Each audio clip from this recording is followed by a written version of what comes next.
Prontinho. Boa tarde a todos. Vou pedir a gentileza que mantenham as suas câmeras ligadas para que eu consiga ver os meus interlocutores e que mantenham os microfones desligados.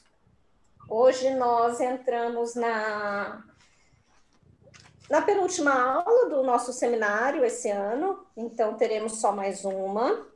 Adianto a todos que a continuidade do seminário será dada o ano que vem. Eu estou projetando que ainda será necessário mais umas 3 ou 4 aulas no seminário no ano que vem, para encerrarmos o conteúdo que acompanha na totalidade o conceito de função paterna, ou seja, para o ano que vem ficarão os seminários finais, né,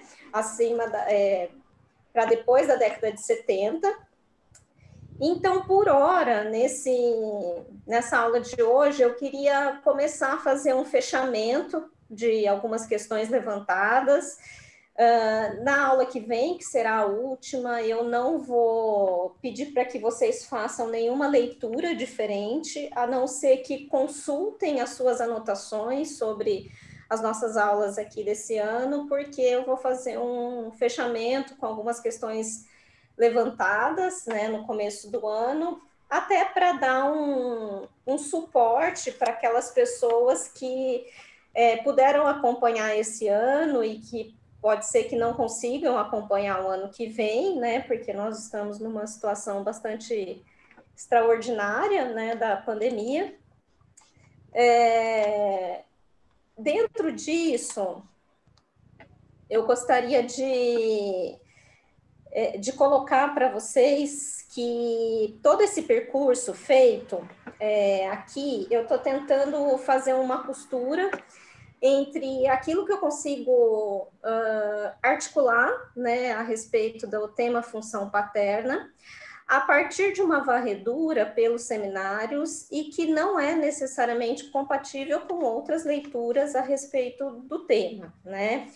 E a ideia da Pensée não é diferente. Então, é certo que vocês encontrarão vários textos de vários autores com leituras diferentes, né, a respeito dessa personagem que o Lacan destaca na trilogia, e eu estou propondo aqui uma outra leitura a partir do momento em que a gente foi até o seminário 11, né, na verdade aquele que seria o 11º, os nomes do pai, e de lá a gente resgatou essa aula sobre a personagem do Claudel.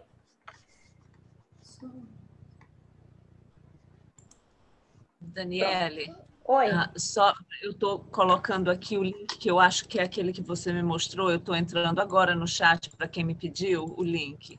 Tá aí, daquele que você acredito que seja o mesmo que você tem. Ok.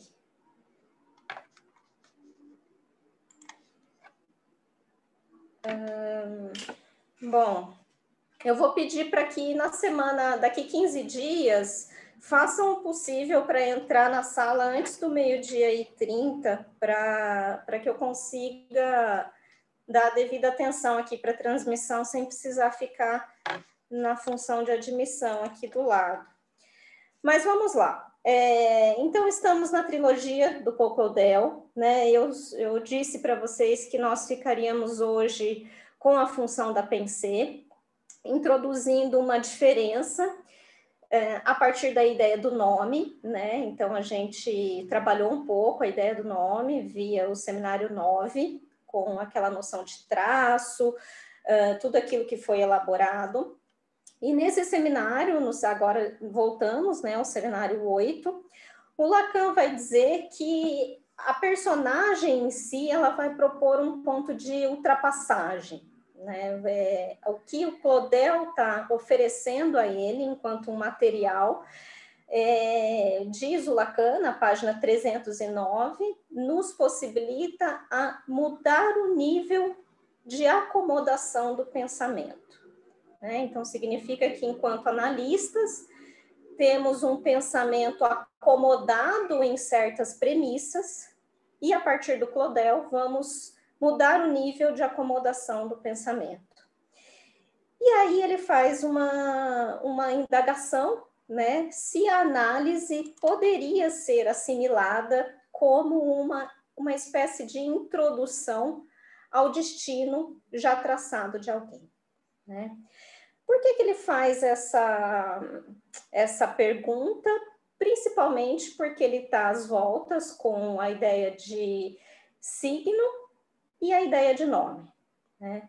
E é na separação desses dois campos, né? É na separação daquilo que representa algo que está inscrito no campo do signo para aquilo que representa algo que está inscrito enquanto nome, que a gente vai tentar definir, vai tentar esculpir qual é a diferença posta nesta personagem Pensée de Confontaine em relação aos demais personagens da trama. Então, a leitura clássica, né, que a gente tem, a leitura feita por vários psicanalistas, é que a Pensée seria uma espécie de herdeira do sacrifício da avó e que a sua posição estaria ali para compensá-lo, né? Uma posição que seria reparadora daquele sacrifício feito pela avó, que era a Signe, que é o sacrifício dado, né, significado, presentificado e cristalizado por Lacan dentro da posição de recusa dessa personagem, né, a Signe. Então, como é que o Lacan vai trabalhando a trilogia? Ele vai pedindo para que vocês observem o trabalho que Claudel faz com os nomes dos personagens, né? E o primeiro personagem, o primeiro nome do personagem, a primeira heroína da trama é a Signe, de Confontaine, e ela vai introduzir, né, para os tipógrafos, né, de primeiro, uma dificuldade na tipografia, né, que eles são obrigados a forjar um acento lá onde a língua francesa não tinha o costume de admitir. Então, o Lacan observa que começa por aí, né, a habilidade do poeta em esculpir certo enigma no nome da personagem.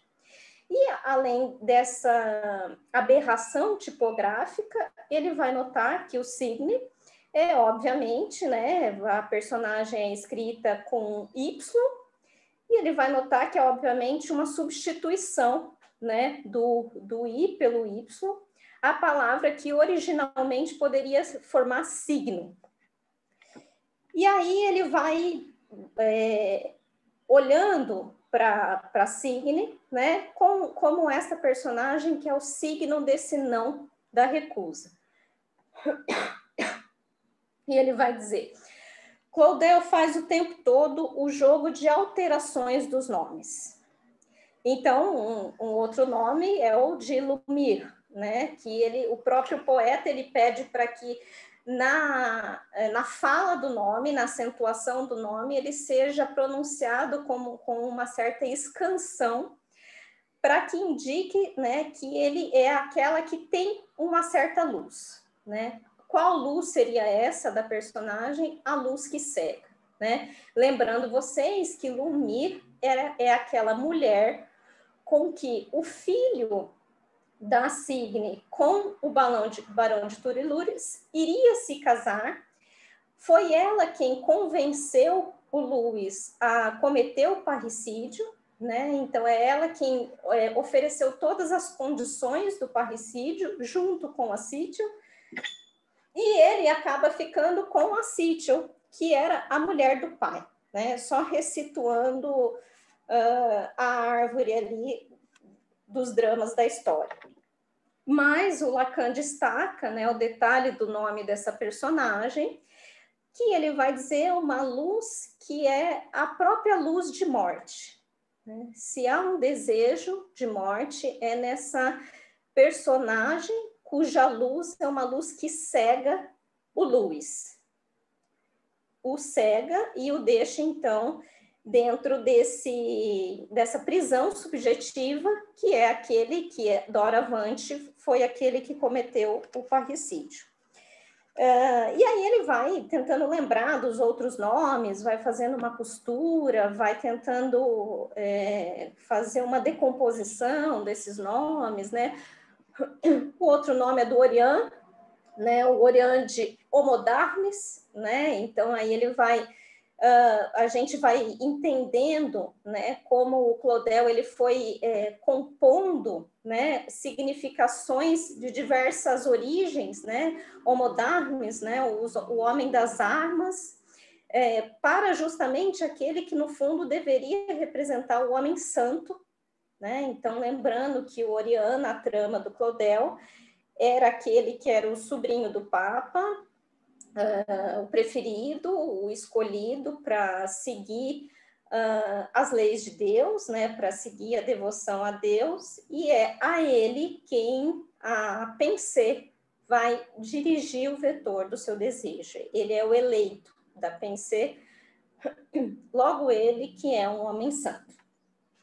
Enfim, então, o que a gente tem até aqui? A gente tem esses nomes que apontam para uma significação deliberadamente oculta por Claudel, né? Uma alteração consciente dos nomes para que isso, de fato, represente o que está por trás daquele nome, né? Algo que pode ser decifrado a partir desse jogo de nomes, né? Está eclipsado, diz Lacan.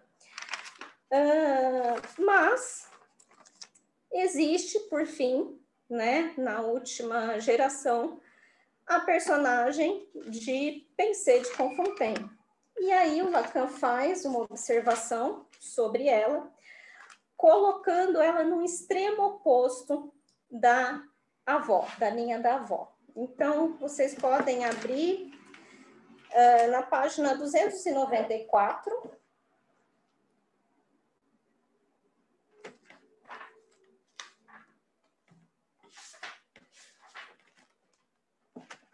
e aí o Lacan vai situar a diferença de ambas.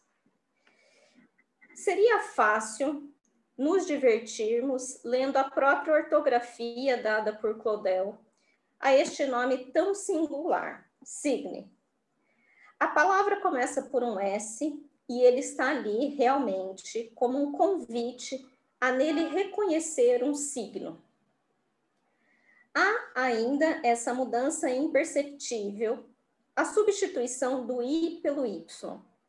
Poderíamos reconhecer nessa superimposição da marca por alguma coisa que vem encontrar, por não sei que convergência, por uma geomância cabalística, nosso sujeito barrado, através do qual eu lhes mostrava que a imposição significante sobre o homem é, ao mesmo tempo, aquilo que o marca e que o desfigura.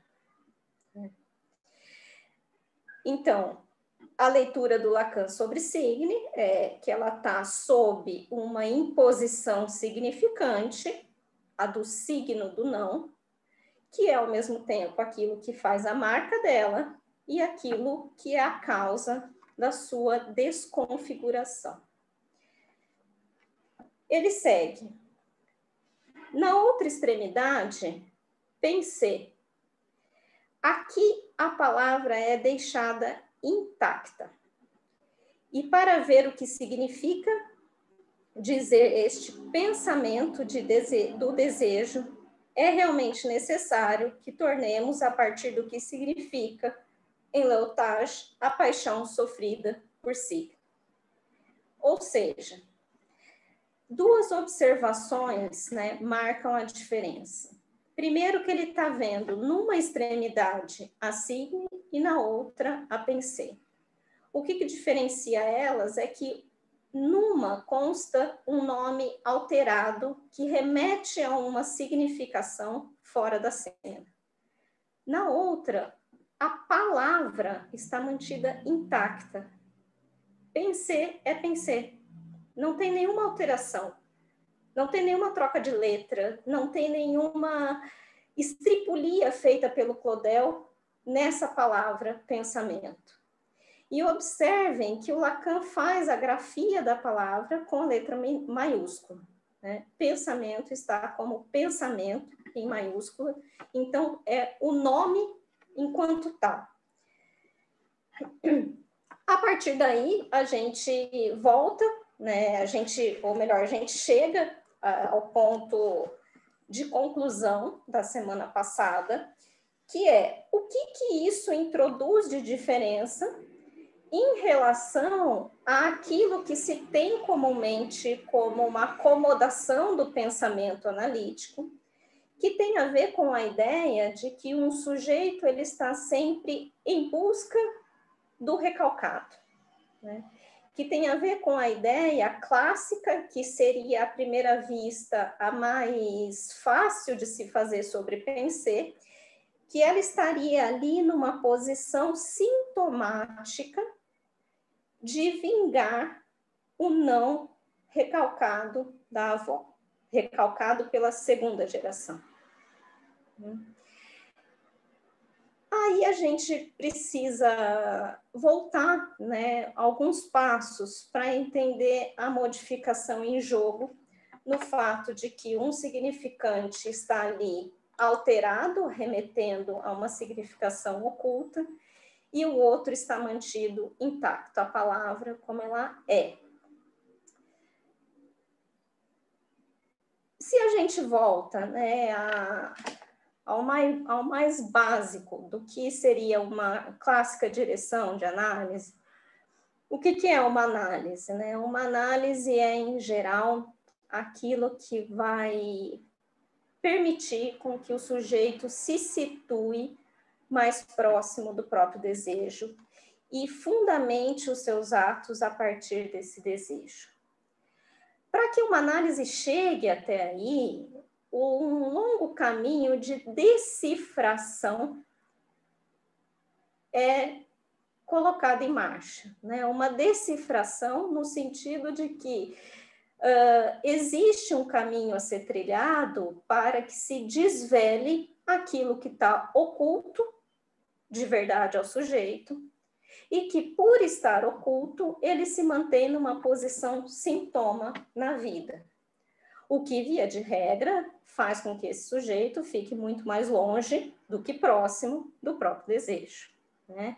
Então, essa é a direção que vai operar, sem dúvida alguma, né, com o conceito principal do retorno do recalcado, né? E por aí a gente tem a tradição de direção clínica enquanto a ideia de ir desmontando as satisfações substitutivas do sujeito, na medida em que elas são substitutivas de um conflito não resolvido, né? Aquele que estava aquém da cena. É aí, então, que, por exemplo, a gente tem a ideia de sempre ir buscar a significação que está atrelada a um significante que comanda a ação do sujeito, né? E aí a gente não precisa fazer grandes firulas, o próprio Édipo, né? Se a gente puxa a ideia de significação pelo próprio nome, a gente tem aquele dos pés inchados, né? Pés inchados porque foi amarrado junto ao leito de um rio, né? E porque essa cena comporta, né, a verdade encoberta do nascimento dele. Então, a ideia de que há uma verdade recalcada sempre a ser desmascarada e trazida à baila pela cadeia significante na atualidade do sujeito em transferência. A gente tem, em geral, esta percepção da análise, né? Então, que o sujeito, né, ao decifrar, ao desvelar os eclipses de sua cadeia significante, que então ele consiga se posicionar no caminho de articular o seu desejo, né? Em geral, é isso que quer uma análise. A noção que baliza, a noção conceitual que baliza essa ideia, ela vem pelo fato de que o esconderijo, né, aquilo que encobre, aquilo que faz o envelopamento da verdade, no fundo esconde um envelopamento daquilo que foi proibido, né? Aquilo que um dia o sujeito tentou acessar diretamente e foi interditado, né? Ou seja, toda essa direção clínica, né, que visa num horizonte a ideia de que um significante representa um sujeito para outro significante, mas não sabemos qual é esse outro significante, porque ele está oculto atrás da cena, tudo isso vem porque esta cena foi apartada do sujeito, né, mediante a ideia de interdição, né?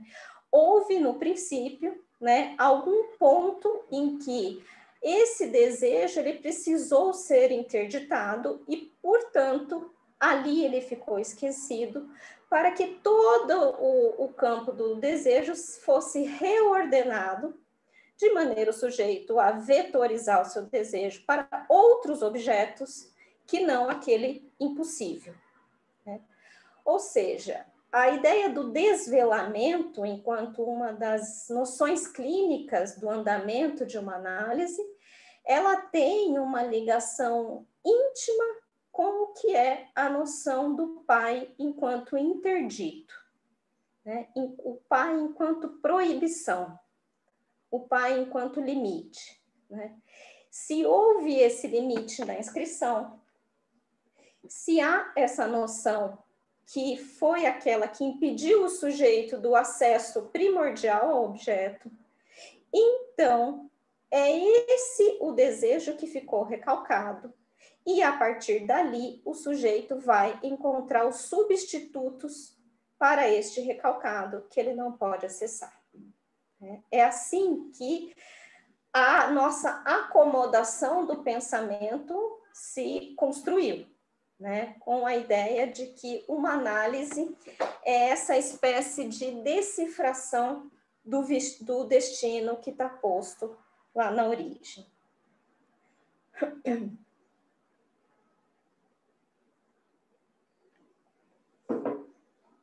Eu vou tirar o meu fone aqui, vocês me ouvem assim? Sim? Então, ótimo.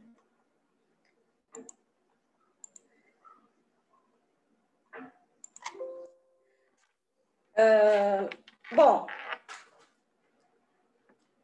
essa herança freudiana, né, do que é uma análise, no fundo faz com que nós tenhamos aquilo que eu já trabalhei bastante com vocês, talvez de uma maneira até repetitiva, excessivamente, que é a herança de uma noção freudiana do pai enquanto um erro constante, né? Porque se o sujeito chega em análise atrapalhado no campo da ordenação do desejo, tendemos a também acomodar o pensamento na ideia de que ali houve um pai insuficiente, uma inscrição que não permitiu o suficiente para que esse sujeito pudesse se posicionar de maneira satisfatória quanto ao próprio desejo.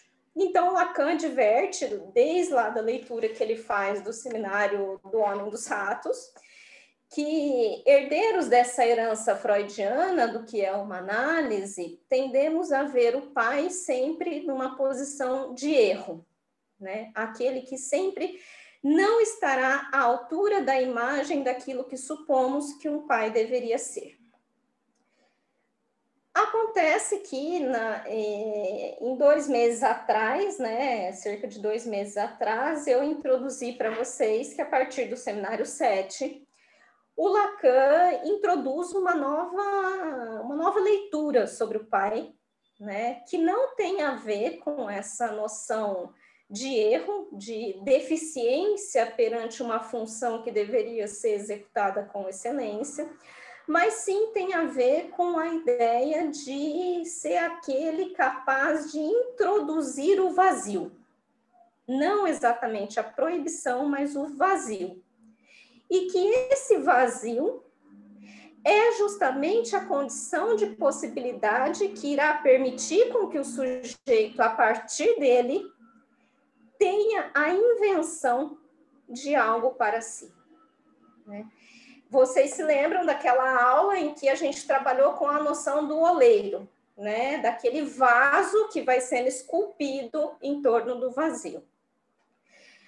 Dentro disso, né, o Lacan, então, ele foge completamente daquilo que se esperava como uma definição do pai e coloca essa definição que traz um enigma completo, né, a respeito, então, se não o interdito, então o que pode vir a ser a função do pai por outras vias, né?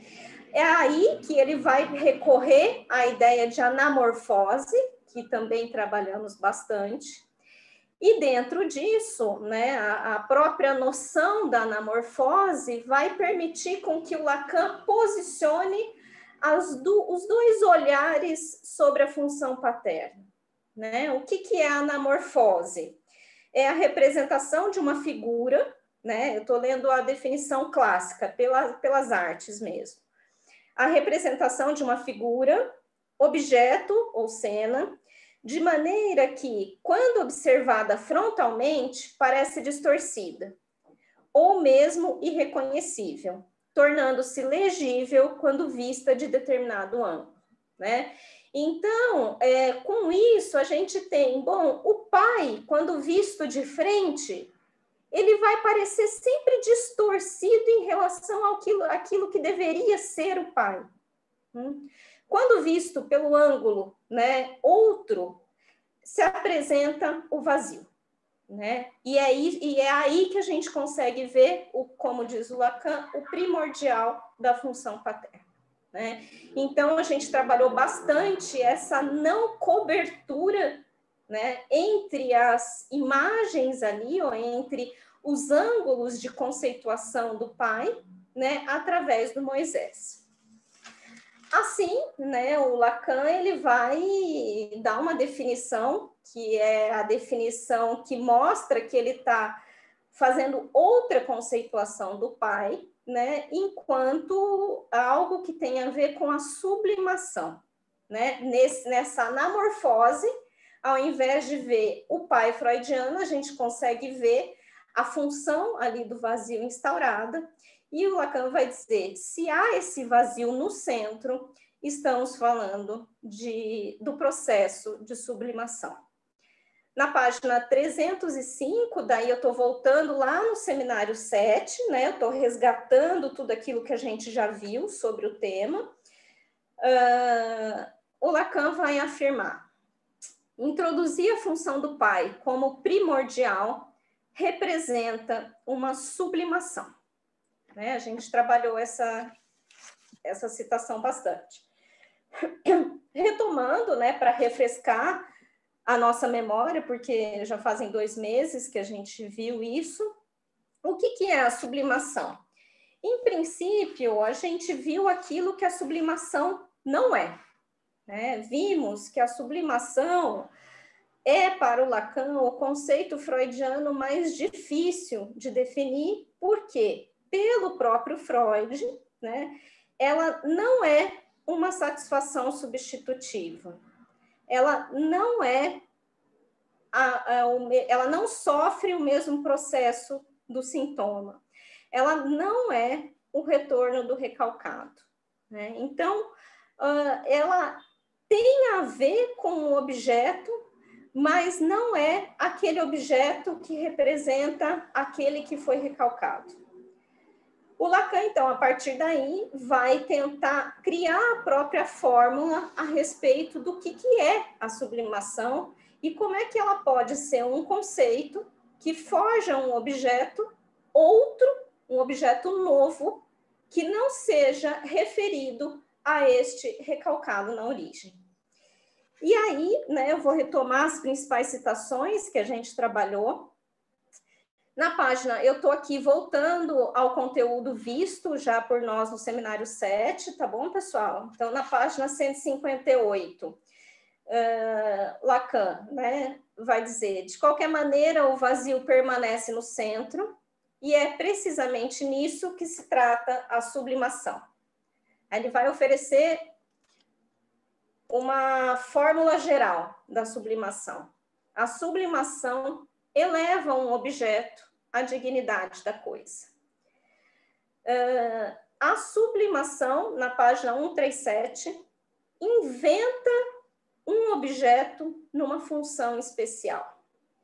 E estes objetos desempenham um papel em algo que Freud talvez não tenha imaginado ir tão longe. Por fim, né, vocês devem se lembrar que, para o Lacan, a sublimação é um processo que não tem a ver com o coletivo, não tem a ver com o individual, mas sim com o cultural. Né? Em que medida ele estabelece o cultural? Porque ele vai dizer que o processo da sublimação é o processo da criação dessa invenção, né, de um objeto que, ao ser inventado, né, cria-se um código novo. Né? Então, no processo da sublimação, há o estabelecimento de um código mediante o qual o campo cultural começa a se relacionar com esse objeto. Qual é o exemplo que o Lacan dá sobre isso? O amor cortês. Né? Inventaram a mulher numa condição extraordinária, de tal maneira que isso define o código de relações com este objeto novo mulher, de tal forma que o campo cultural se relaciona com ele, estabelecendo regras, né, de trânsito, regras de conduta, códigos de sim e de não, mas com a particularidade de que essa mulher inventada pelo amor cortês, ela já não guarda qualquer relação com aquilo que é uma mulher. Né? E aí vocês devem se lembrar que ele dá o exemplo da caixa de fósforo, né? Em que ele vai, ele encontra com... Vai na casa de um amigo, o pai do amigo tem na lareira lá uma coleção de caixas de fósforos empilhadas, né?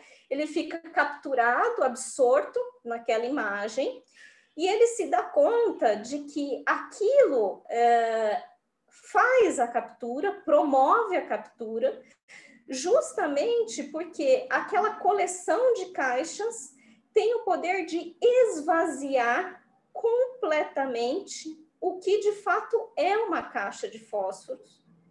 E a captura tem a ver com o fato daquela escultura se desprender totalmente do seu objeto original, que seria uma caixa de fósforos. Né? Então, ele dá esse exemplo. E aí eu lembro que eu insisti bastante para vocês que, então, criar um código, né? A criação de um código como fazendo parte do processo da sublimação, né? Esse código que fez das mulheres estátuas, né, na cultura, né? Estátuas não no sentido belo, mas no sentido de uma paralisia sempre suposta à mulher, né? Isso é um código de conduta. É muito diferente do que seria um símbolo, né? E é por isso que ele vai dizer, Jung pode falar o que quiser, né? Mas o que, estando no campo da sublimação, não estamos no campo do símbolo, né? O símbolo que o Jung fala, né, que vai motivar parte da briga dele com Freud, é aquilo que substitui a representação de algo, né? E de tal maneira que todo coletivo sabe qual é a representação que está oculta da cena, né? Então, o símbolo é aquilo que, por convenção, por analogia, substitui um outro objeto. Já o código, né, é um conjunto de leis, é um conjunto de regras que definem, né, a relação com aquele objeto, certo? Então, pensem, por exemplo, num código de trânsito, né? É um conjunto, é um conjunto de normas, né, que vai definir a tua relação com o trânsito, tá? Então, o campo do código não se confunde com o campo do símbolo, né? Tudo isso Lacan no seminário 7. E aí, por fim, ele vai dizer, então, que a sublimação é criadora de valores socialmente reconhecidos, na medida em que é produtora desses códigos, né? Essa citação está na página 132. E aí vocês devem se lembrar que ele termina essa lição da sublimação dando uma versão bastante enigmática do pai, né? Que é introduzir a função do pai como primordial representa uma sublimação, né? Está na página 173. Então, até aí chegamos, né, no seminário 7, já vimos, já elaboramos como é que o pai pode ser, representar essa função primordial da sublimação.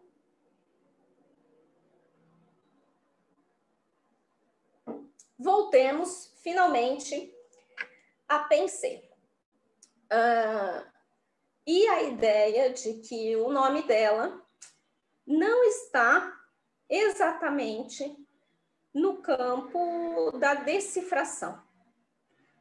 Como é que o Lacan vai nos apresentar a Pensée? Né? Espero que vocês tenham lido os 2 capítulos finais, né? E na página 299, ele vai dizer: vemos desfilar a cega Pensée como se ela visse claramente. Vamos nos deter nessa moça cega. O que será que ela quer nos dizer? E aí o Lacan vai lembrando que na trilogia ela é apresentada, né, num baile de máscaras e que ela exerce sobre os participantes ali do baile uma atração, né? Ela convoca olhares, mas por ela ser cega, ela não se sabe sendo vista.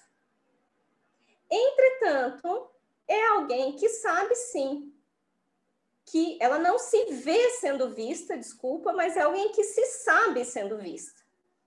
É alguém que sabe que exerce um poder de atração sobre o outro, né? O Lacan vai definir, é uma espécie de poder magnético que essa personagem tem.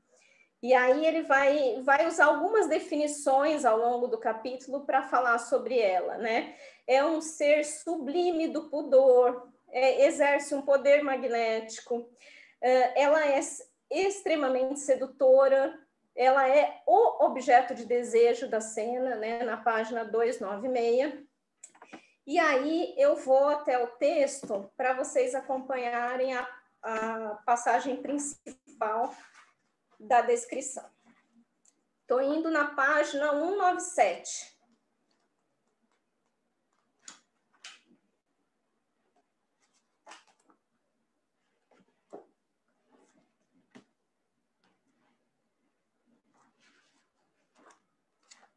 Não, desculpa, 297.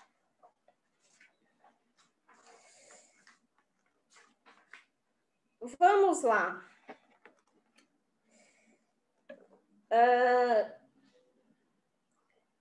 Por quê? Como? O que equilibra ela? O que ela compensa?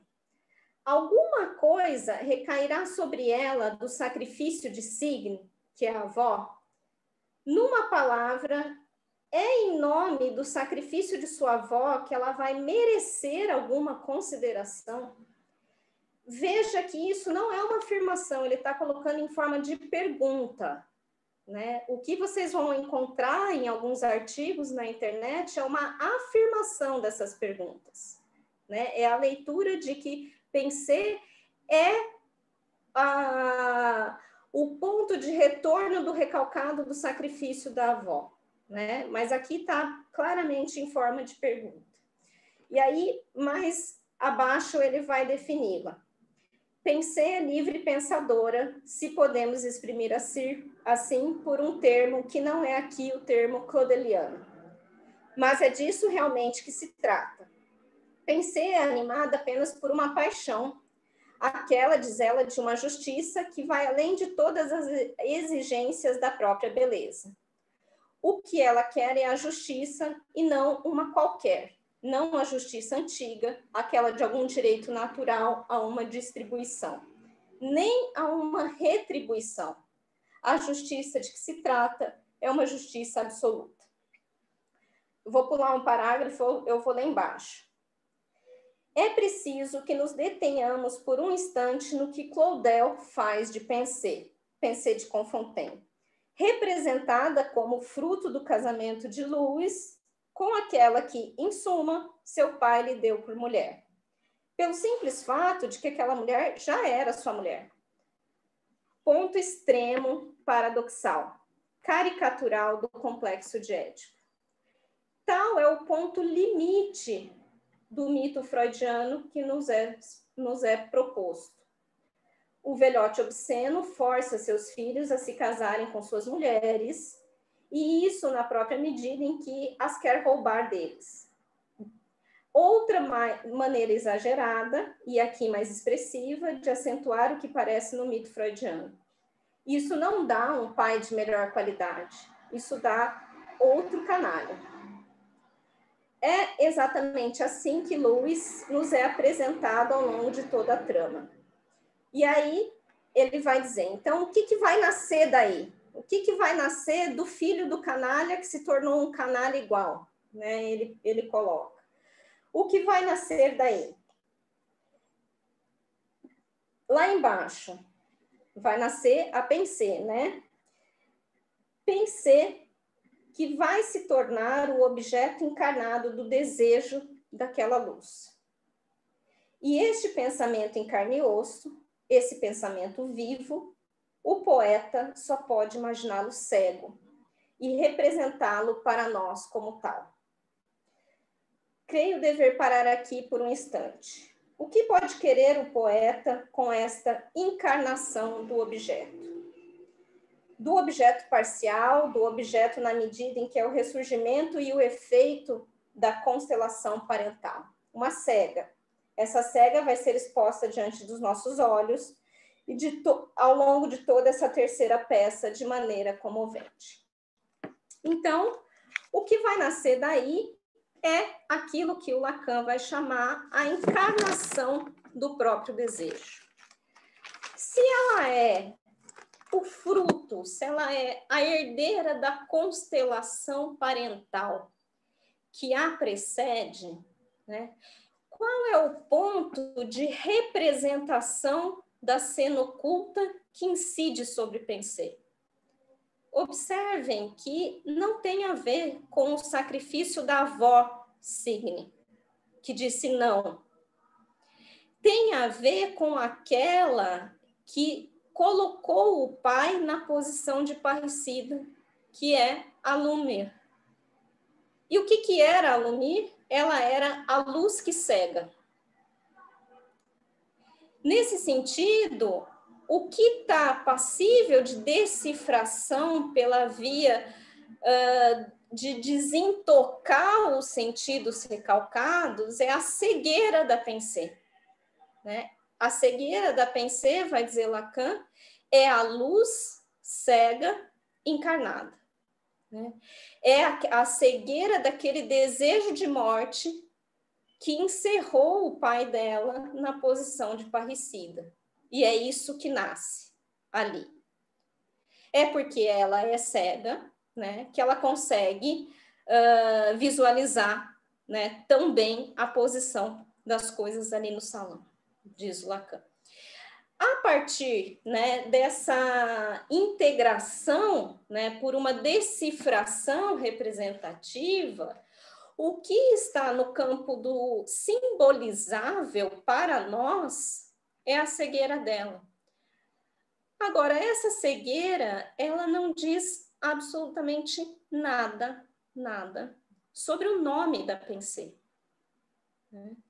O que a cegueira dela tem a ver com o nome Pensée de Confontaine? Por que ela não carrega no nome, tal como os outros personagens, alguma dica, algum trick, algum eclipse que faz referência ao que está escondido. Ela carrega no corpo, ela é cega. Isso faz referência ao que ficou escondido atrás da cena do assassinato que o pai cometeu contra o próprio pai. Agora, o nome não tem nada de oculto nele. Como diz Lacan, esse nome vai ser apresentado de uma maneira intacta. É uma palavra inteira, né? E aí, ele vai fazer a seguinte observação. Assim terminará o projeto do poeta. Ele nos mostra, depois do drama dos sujeitos, como puras vítimas do logos, da linguagem, o que se torna o desejo. E para isso o desejo nos é tornado visível por ele, na figura da mulher, desse terrível sujeito que é Pensée de Confontaine. Ela mereceu seu nome, pensamento. Ela é pensamento sobre o desejo. Essa é a citação da página 303. E ele continua. Tal é a topologia onde se conclui o longo encaminhamento da tragédia. Não é à toa, né, que algumas pessoas vieram me dizer que não entenderam, né, que era um capítulo muito difícil de tentar acompanhar o que o Lacan quer dizer, porque ele vai entender qual foi o final predestinado pelo poeta, de que cada personagem da trama é uma vítima do logos, né? É uma vítima daquilo que é um sujeito de linguagem, só que ao contrário de todos os outros personagens, Pensée não carrega no nome uma decifração a ser elaborada, né? Acontece que é aí que está justamente o ponto de virada, né? É aí que nos permite entender por que Lacan, lá no seminário Os Nomes do Pai, disse que voltaria a essa aula, enquanto uma aula que tem muito a dizer a respeito dessa função extraordinária do nome, né? Que ele já vinha elaborando desde o seminário 9, né? Aonde está a chave para a gente conseguir entender a diferença que Pensée marca em relação aos outros personagens? Na página 302. Vou pegar a citação aqui.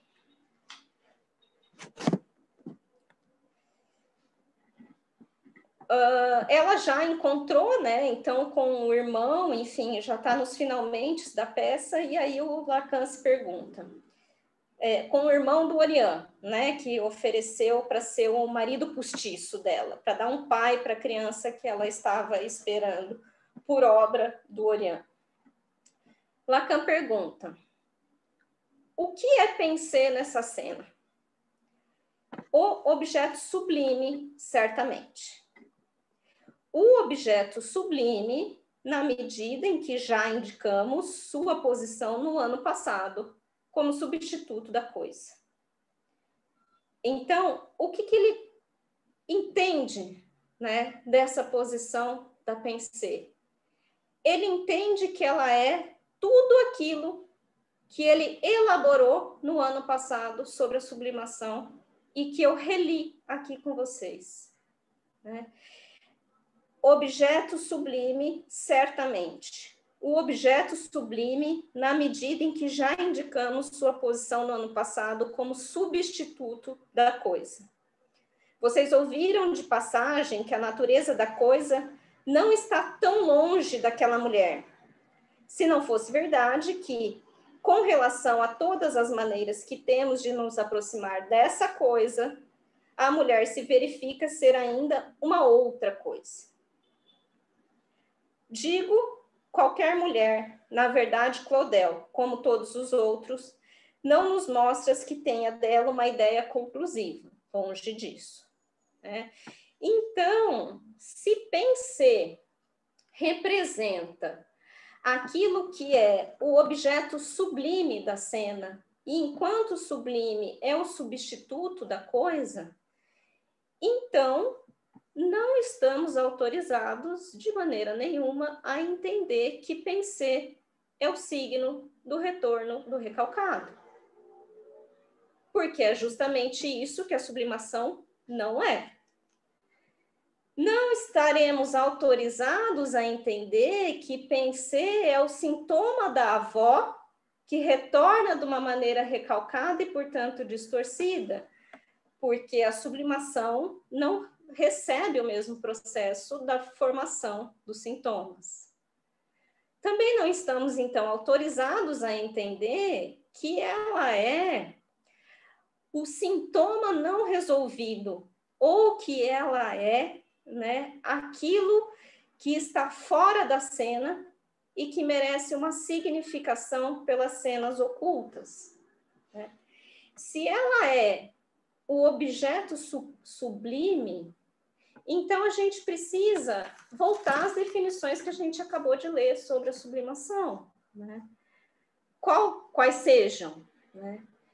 A sublimação eleva um objeto à dignidade da coisa. A sublimação inventa um objeto numa função especial. Qual é a função de pensar para o Lacan? É a própria função do desejo, né, que vai ser nomeado como pensamento de desejo. Como diz o Lacan, né, naquela citação que eu já li para vocês, da página 131 do Seminário 7, um objeto sublimado é aquele que desempenha um papel em algo que talvez Freud não tenha visto, né?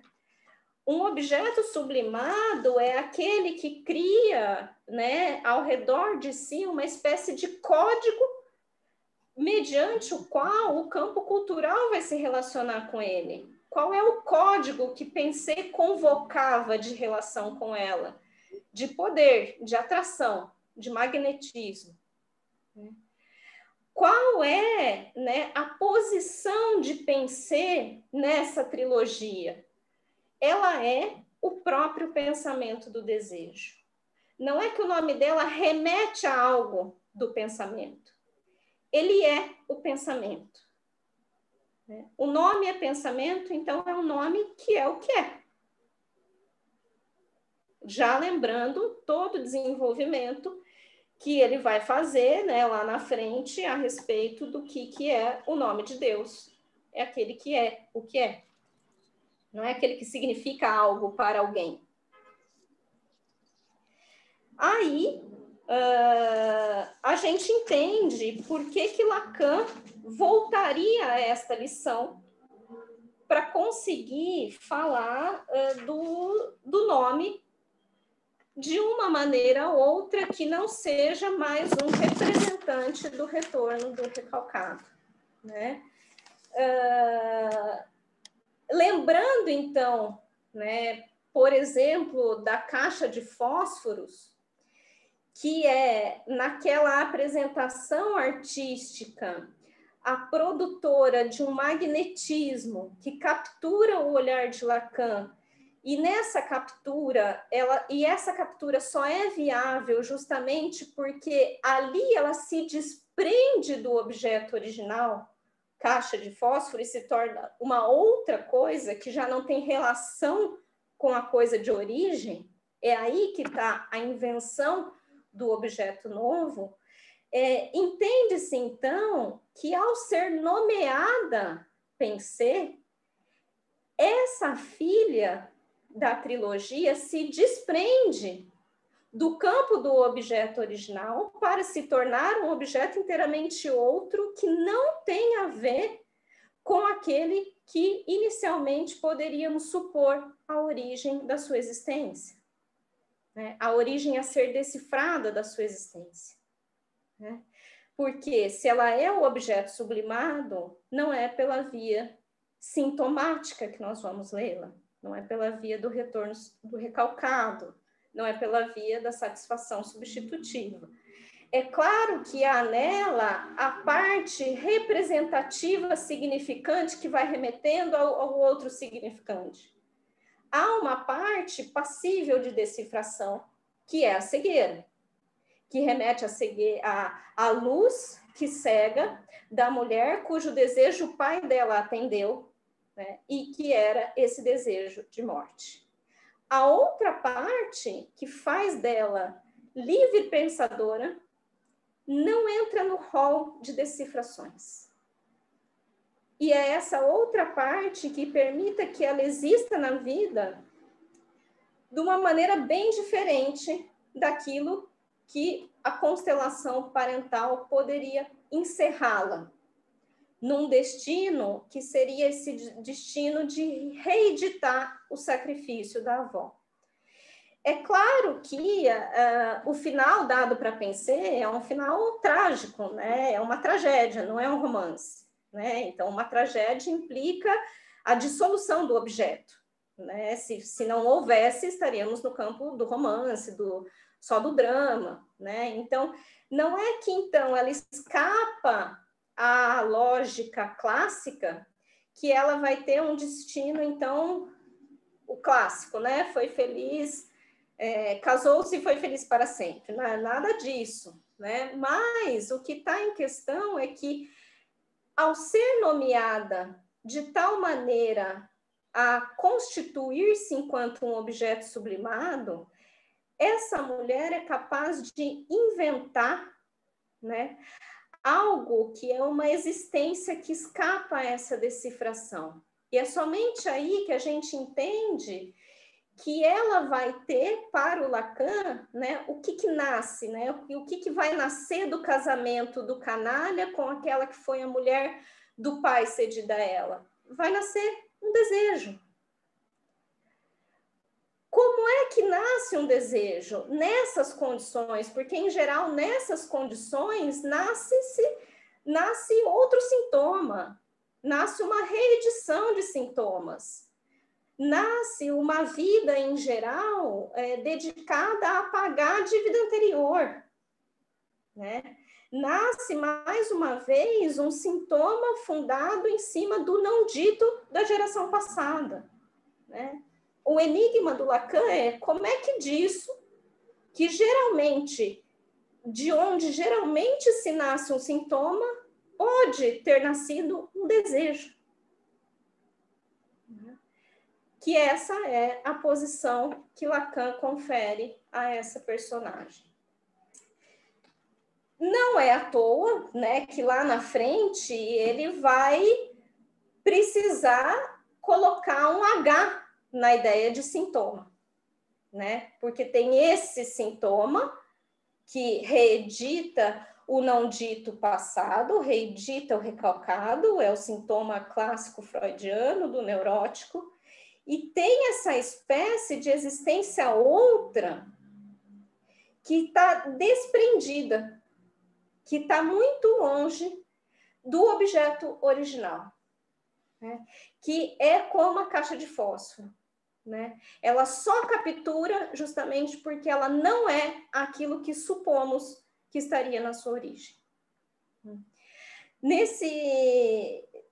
É aí, né, que a Pensée, enquanto um objeto de sublimação, vai ter essa função especial, né, que é uma função do pensamento do próprio desejo, né? Não é que ela representa o pensamento, é que ela é o pensamento do desejo.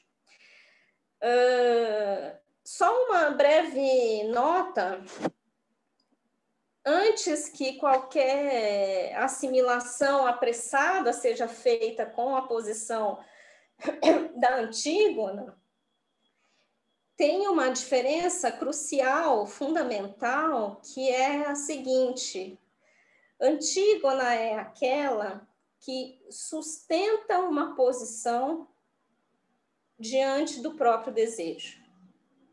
Antígona é aquela que fundamenta o seu ato com o seu desejo.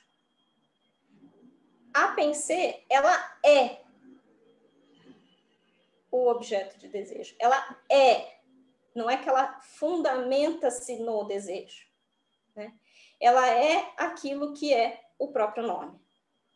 né? Então, existe essa ligeira diferença da Antígona, porque a Antígona ela sustenta uma posição mediante a qual os analistas gostariam de ir encaminhando seus pacientes, que tem a ver com aquela primeira ideia da análise, de que esse paciente passe ao longo da jornada por uma análise a fundamentar os seus atos no seu próprio desejo, né? E aí, a Antígona ela seria uma expressão máxima dessa ética.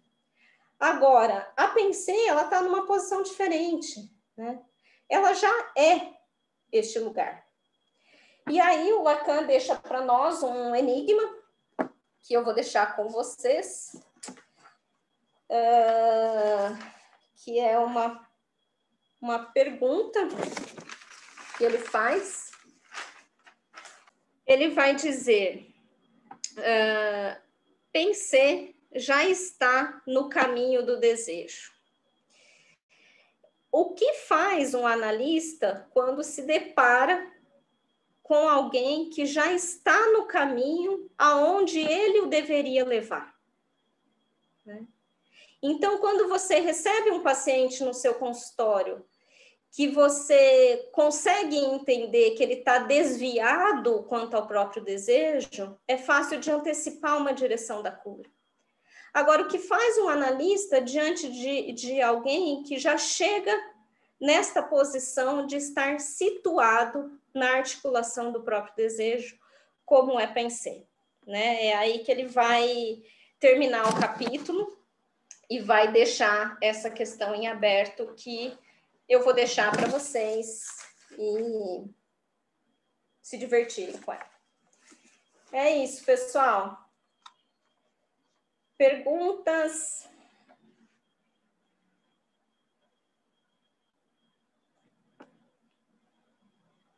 Observações? Dani, Exir Paiva falando. Fala, Exir. Diante desta constatação do Lacan, né, quer dizer que a Pensée, ela colou-se no próprio desejo, né? Ela é o próprio desejo, ou seja, ela se manifesta enquanto sujeito, com sua história, toda a sua trajetória, seus antecedentes, a sua capa, não é? E tudo mais,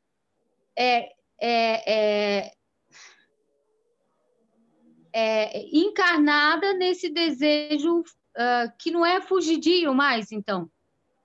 Olha, ele é ativo. Como é que fica a ideia das energias, das polarizações, dos vetores do sujeito? Peraí, Exir, né? vamos com calma, né? Então, a primeira recomendação que a gente faz é entender que o Lacan está fazendo uso da trilogia não para fazer uma análise da personagem, né? Mas sim para entender como, de certas condições simbólicas, das quais normalmente, tendenciosamente, repetidamente, nasceria um sintoma, nasceria um retorno do recalcado, nasceria uma substituição, uma satisfação substitutiva, como dessas condições nasceu um desejo, né? Ele está dizendo que existe o campo daquilo que é uma reedição do desejo recalcado, e existe um campo em que figura-se um desejo mediante a invenção de um objeto novo. E esse objeto novo veio por uma nomeação, né? Veio por aquilo que nomeia Pensée de tal maneira que a existência dela não precisa ser exatamente a decifração do enigma da cena passada. Uma parte, a parte da cegueira, sim, você faz o desvelamento pela cadeia significante. A outra parte está no campo da invenção. Né? Como ele diz, a palavra é intacta. Ela não remete a algo. Ela simplesmente é. Tá? Então, a gente tem que entender que ele, por ele ter elevado as elaborações de modo a constituir uma conceituação da função paterna de uma maneira inteiramente outra que não a habitual freudiana, ele está buscando destinos outros para a incidência, né? Por que ela é, né, aquilo que representa a incidência do pai, mesmo sem ter o pai? Por quê? Se o pai é algo que introduz, né, que é algo que se introduz pelo sublimado enquanto primordial, né, então ela é exatamente o efeito dessa introdução. Ela não é efeito do pai edipiano proibidor. Ela é efeito desse vazio de pai, que mediante o vazio possibilitou uma nomeação que a introduz numa posição outra. Porque é uma nomeação que cria algo desprendido do objeto original. Alguma coisa que faz com que ela esteja sendo comparada por Lacan à mesma posição da mulher no amor cortês. É aquela que foi elevada a um objeto sublimado de tal maneira que estabelece um código de relação com a cultura e que já não guarda nenhuma relação com aquilo que de fato é uma mulher. E não é à toa que ele vai perguntar o que é pensar nessa cena. Ela é um objeto sublimado. Ela é aquilo que se tornou outra coisa que não a reedição do objeto original, que não é a reedição da caixa de fósforo enquanto caixa de fósforo. Ela é outra coisa. E tal como a coleção de caixa de fósforos que captura o olhar de Lacan justamente por ser outra coisa, Pensée tem a mesma posição. É por isso que ela captura, justamente porque ela não é passível de ser englobada, né, por toda aquela rede, né, que a antecedeu. E, Dani, está me ouvindo? Então, a tragicidade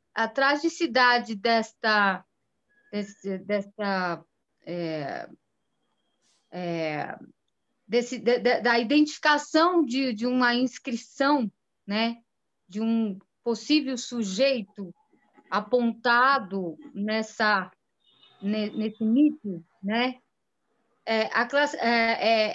Ela é apontada como um trágico, né? Porque, na verdade, ela criou uma outra função, ela é uma nova função, né? Ou não seria uma função? Não, ela é uma nova função, né? Ela é uma nova função. Ela é a função do desejo numa família onde houve um apagamento desse desejo, né? Inclusive pelo que se diz da função paterna nessa trilogia, né? Então aí ela é uma nova função. A tragicidade é porque o destino, né, da trilogia envolve o desaparecimento, né, do objeto, né? A gente não tem um final feliz e eles, né, ou não tem um final romântico aí, né? A tragicidade envolve a queda de tudo isso, né? Isso não teve um desfecho. Agora, a pergunta que o Lacan nos deixa, ela é uma espécie de declinação do que fazemos para que o destino desses sujeitos não sejam trágicos necessariamente, né? Porque o que fazemos com o destino trágico dos filhos do Édipo é a decifração da verdade oculta. É isso que o analista sabe fazer. E é mediante a decifração dessa verdade oculta pela cadeia de significante, que vai representando um sujeito para outro significante, que numa análise o sujeito pode construir para si um destino outro, que não seja o trágico. E a pergunta que o Lacan deixa é: então, o que fazemos nós quando estamos diante desse tipo de existência em que o sujeito já é a própria articulação do desejo? Deixamos ele seguir livremente o destino trágico?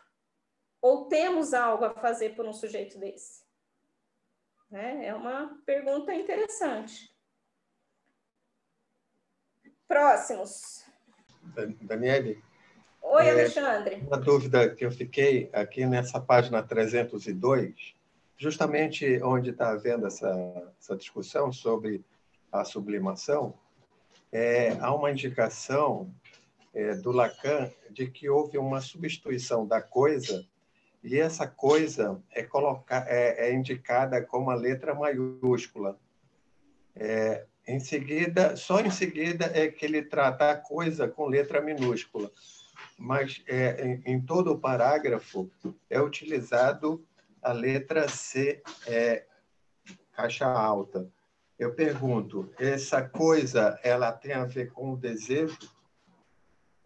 Essa coisa é aquilo que a gente viu, Alexandre, no seminário 7, como aquilo que funda a tendência a reencontrar o objeto, né? É aquilo que o Lacan vai extrair do Freud como o conceito que inaugura o movimento do aparelho psíquico, né? Algumas leituras, alguns autores, alguns psicanalistas vão fazer uma analogia, vão fazer uma acoplagem, na minha opinião, apressada, entre o conceito de coisa e o conceito de objeto perdido, né? Por quê? Porque a ideia, né, é que coisa, ela não é exatamente um objeto perdido. Ela é aquilo que funda a tendência a buscar o objeto, né? É por isso que no seminário 7, o Lacan vai fazer uma aproximação, né, elegendo a coisa como algo que poderia ser pensado como a própria lei, né?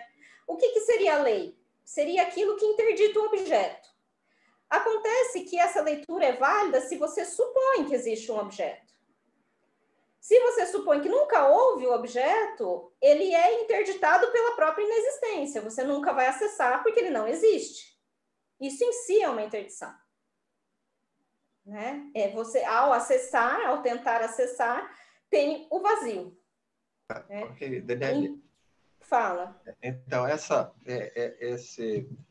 esse significante, ou seja, essa tendência a reencontrar esse objeto, poderíamos entender como um significante primordial, fundamental, que no seminário 4, esse assunto é tratado pelo Lacan como o Espírito Santo. É possível entender dessa forma?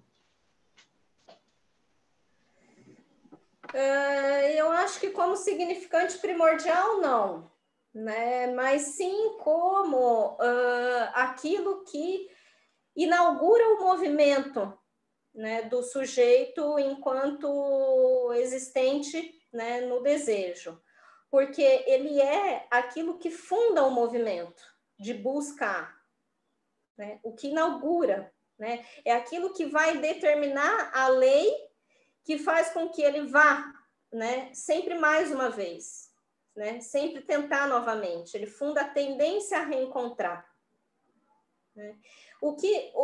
Aonde a gente está situando a diferença?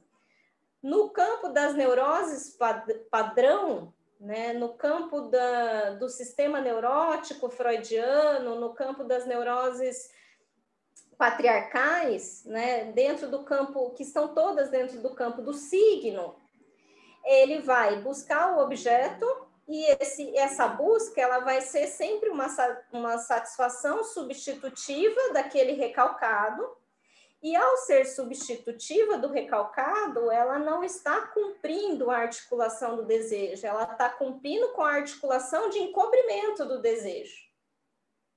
Por isso, ela causa sofrimento. Por isso, o cara vai casar com uma mulher, se vê refém disso, e aí ele separa e ele vai casar com uma mulher que é exatamente igual. Né? E aí ele vai, finalmente ele vai dar o passo, vai se libertar, e aí ele decide entrar em algum lugar que de repente ele vê que ele está na mesma relação. Né? Então ele está o tempo todo fazendo essa satisfação, ele está indo adiante e reeditando o ponto da origem. Ponto de diferença aqui, se a sublimação ela cria um objeto que não é o retorno do recalcado, ele não está na reedição de algo. Por isso, a pensée é um desejo, não é um sintoma. Né? E aí, o significante primordial, a gente consegue entender nessa lógica, né, do significante mestre, que vai comandando toda a cadeia da significação pelo desfile, né, dos significantes, pelo saber construído a partir daí. Nesse outro campo, a gente não tem isso. Um que vai puxando e que vai remetendo ao outro e que vai na frente e volta ao ponto de origem. Né? A gente tem algo despregado, né, daquele ponto original. E justamente porque ele não é um significante de comando, eu penso que a gente não pode articular como um significante originário. Porque é essa separação que está em jogo. Quando ele vai falar da signe, ele vai falar, estamos no campo da marca do significante, né? Aquela citação que eu li para vocês. Este nome tão singular signe. A palavra começa por um S, ele está ali realmente como um convite a reconhecer um signo. Há ainda essa mudança imperceptível da substituição do I pelo Y, né? Poderíamos reconhecer uma superimposição da marca, por alguma coisa que vem encontrar, não sei por que convergência, por uma geomância cabalística, o nosso sujeito barrado, através do qual eles mostravam que a imposição do significante sobre o homem é ao mesmo tempo aquilo que o marca e que o desfigura, que é o destino da heroína da primeira peça, né, a signe. É porque ela está marcada pelo signo do não, né, que ela tem a posição sintomática dela. E ele vai colocar, na outra extremidade tem pensée. Observa o detalhe, né? Aqui, a palavra é deixada intacta. Ele não usa significante. Ele não coloca o significante é deixado intacto. Né? Por quê? Porque o significante é aquilo que representa o sujeito para um outro significante. Aqui, o nome é essa palavra tornada nome. Não é um significante. Né? E aí, eu faria essa ressalva em não precipitar, né? Justamente porque ela está na condição de ser... a sublimação é aquilo que eleva um objeto à dignidade da coisa, então a gente não pode traduzir essa coisa como algo que tem a ver com o significante, porque é justamente aquilo que ela não é. Né? É aquilo que ela se recusa a entrar. Obrigado, Daniele. Isso muda completamente o desenvolvimento na clínica, né? Assim, principalmente nesse tipo de situação. Lembrei muito da história da Frida Kahlo, mas assim, obrigado aí pelo esclarecimento. Bacana, vou seguir a sua indicação. Mais alguma pergunta, por favor? Maurício, deu para entender melhor o capítulo que não tinha entendido? Deu, Daniele. Mas confesso que não é fácil, mas essa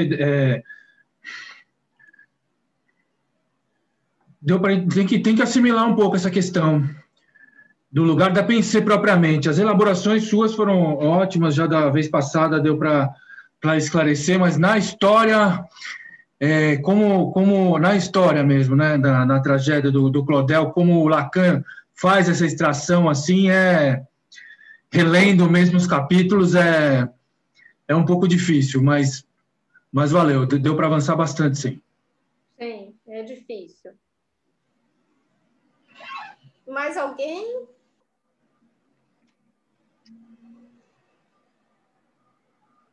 Tudo bem, pessoal? Conseguiram acompanhar? Pelo menos esclareceu um pouco a dificuldade da aula anterior? Dani, eu posso Oi. perguntar uma coisa que Fala, Luciana. não sei se avança um pouco, mas o sintoma, estou pensando aqui em tudo que você resgatou aí, especialmente sobre a sublimação, né? Se eu entendi bem como uma invenção do sujeito, né? Uma invenção que, como você falou, não é coletiva, não é individual, mas que guarda uma relação com o cultural, né? Aí eu fiquei pensando assim, você citou a questão do sintoma com H, né? O sintoma, então, com H, comportaria sempre a sublimação, assim, tem essa relação? É o que veremos no ano que vem. É o que veremos. É uma leitura possível, né? É uma possibilidade de entendimento do que é o sintoma com o H, né? Pela via do pai enquanto sublimado, né? Por toda essa elaboração que eu fiz com vocês a partir do seminário 7, né? Então, é sim uma das vias possíveis, me parece a mais produtiva, né? Até porque vai ser muito difícil você conseguir falar, usar casos clínicos de sujeitos que supostamente se valeriam desse sintoma, que não tenham essa característica de inventividade. Né? Então, Joyce, né? Então, a gente tem aí um rol de indicações, né? Que são sujeitos que reservam para si uma espécie de existência inventiva. Né? E que não vai obedecendo a essa lógica analítica de decifração do retorno do recalcado, a não ser parcialmente, em alguns casos, né? Como a gente vê ali com a Pensée, né? A cegueira a gente pode fazer, né? A captura pela cadeia, né? Mas há um limite, né? Isso não diz nada a respeito da posição de existência dela, porque a cegueira é o ponto em que não faz diferença, né? Ela não se atrapalha na cegueira, muito pelo contrário, né? Quando ela afirma que ela quer o Orion, ela vai dizer que não é porque ela é cega que ele não pode ver nela alguma luz, né? Então ela não se atrapalha com a cegueira. E aí eu tenho uma passagem muito, muito bacana que vai dar bastante discussão para a gente. O Joyce, ele tem uma filha, né, que acaba se tornando delirante, psicótica, e ele vai tentar falar para o Jung, né, falar, olha, mas ela é extraordinária igual a mim, né, ela é diferente igual a mim, E ele vai falar para o Joyce o seguinte, sim, mas aonde você nada de braçadas, ela se afoga.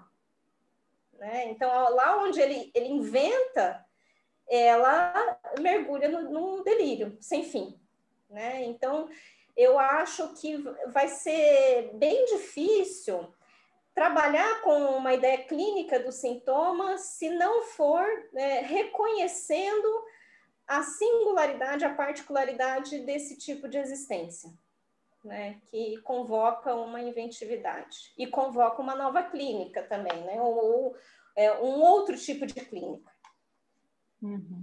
Sim. Dani, só Obrigada, para Daniela. deixar nisso que você mencionou aí, que eu já tinha ouvido do Jung, né, de falar de onde ele mergulha graciosamente no rio, ela vai e se afoga, né, a filha vai e se afoga.